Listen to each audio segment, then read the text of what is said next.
Good morning, Big String Middle School, and happy Friday, April 1st. And yes, that means it is April Fool's Day. So we're going to start this morning with a little bit of Did You Know? So here's a video to teach us a little bit about the origins of April Fool's Day. It's not an official holiday, but April Fool's Day is still a much-loved tradition among pranksters throughout the world. For all its popularity, it might come as a surprise that no one really knows when, where, or how April Fool's Day got started. So, is there a real reason why April 1st has become an international obsession?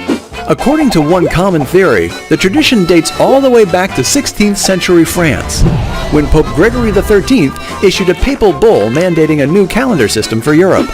The Gregorian calendar, as it became known, set the start of the year on January 1st instead of the beginning of spring in late March or early April. Word of the change traveled slowly in France, and many people in rural areas continued to celebrate the new year in the spring.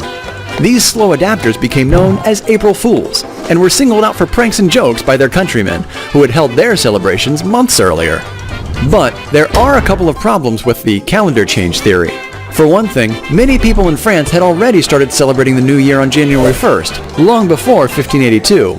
The switch occurred gradually all over France, not suddenly after the papal bull, and even before the change, the new year hadn't been connected specifically to April 1st, but with the Easter holiday.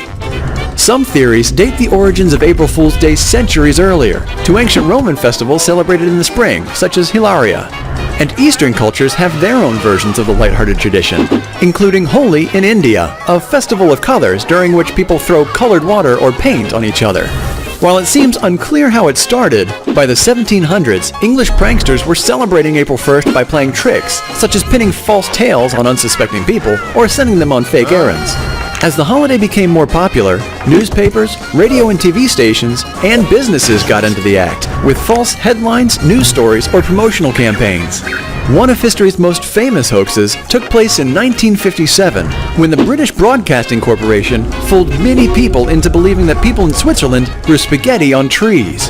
And in the United States in 1998, gullible fast food customers got caught asking for the left-handed burger, a sandwich supposedly engineered for southpaws that a national chain advertised in the paper. Despite its long and interesting history, April Fool's Day may soon be a thing of the past. Recently, governments across the globe began moving to officially outlaw the holiday, citing lost worker productivity on the prank-filled day. April Fools! And celebrating birthdays this morning, or today, we have Ethan, Skylar, and Caleb. So if you see any of these students, make sure you wish them a wonderful April Fool's Day birthday. And we have the Very Hungry Caterpillar wishing them a happy birthday this morning, because this month is school library month. So March was National Reading Month. Now we're celebrating school libraries. So we're going to keep our literacy theme going here through April. And with that, we have some more library contests, and I have some winners this morning, and I have some artwork to share with you. So the current contest that is running is to, actually there's two. One is to recreate your favorite book cover or design your own book cover. And those are due by April 14th. We also have a new contest starting where you can recreate a character from a book. And that will run through April 18th. So you can email the librarian to submit your character design or description. Winners will receive prizes. So this morning we have some winners of our short story contest. These students can come to the library to collect your prizes. The first winner is Ariana Ford for her short story, The Cancer Kid. The second winner is Maya Welsh for her short story, A Boring Town. And third, we have Tiana Hockersmith for how to catch a butterfly. So thank you for submitting your short stories, and congratulations to these students who are winners. Please consider participating in one of these contests as we celebrate School Library Month. And like I said, I wanted to just share with you some of the awesome artwork the library has been receiving. So thank you to students for sharing your artistic abilities with us.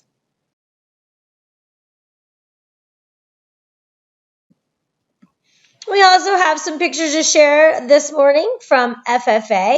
Mrs. McIntyre and the FFA officers had a little retreat. Looks like they went bowling, and I hope everyone had a good time. Thank you to the officers for your hard work in planning events. Mrs. McIntyre says that you had a fun night and that apparently the officers are pretty creative in how they bowled. I'm not sure I know what that means, but it sounds like you had a good time. Student council reminder. So I did see some classrooms have started decorating their doors.